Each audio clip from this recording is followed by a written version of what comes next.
അപ്പോൾ വയനാട് ദുരന്തവുമായിട്ട് ബന്ധപ്പെട്ട് ലോകത്തിന് തന്നെ മാതൃകയാവുന്ന രീതിയിൽ ടൗൺഷിപ്പിന് തറക്കല്ലിടാൻ പോവുകയാണ് നാളെ വൈകുന്നേരം.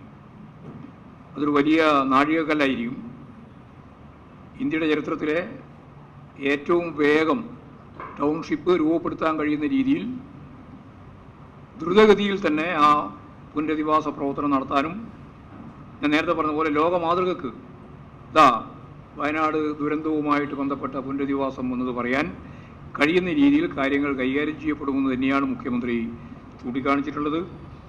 അതോടൊപ്പം തന്നെ DYFI മാതൃകാപരമായ ഒരു പ്രവർത്തനം ഇതിൻ്റെ ഭാഗമായിട്ട് നിർവഹിച്ചു കഴിഞ്ഞു.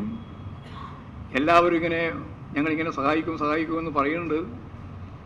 ഏതായാലും DYFI പണപ്പിരിവ് നടത്താതെ അവരുടെ അധ്വാനവും അവരുടെ സംഘടനാപരമായ കഴിവും ശേഷിയുമെല്ലാം ഉപയോഗിച്ചുകൊണ്ട് പാഴ്വസ്തുക്കൾ ശേഖരിക്കുകയും ഒക്കെ ചെയ്തുകൊണ്ട് 100 വീട്, അവരാദ്യം തന്നെ 25 വീടായിരുന്നു ഞങ്ങൾ നൽകുമെന്ന് പറഞ്ഞത്, 100 വീടിന് 20 കോടി റുപ്യ മുഖ്യമന്ത്രിയെ ഏൽപ്പിച്ചു കഴിഞ്ഞിട്ടുണ്ട്.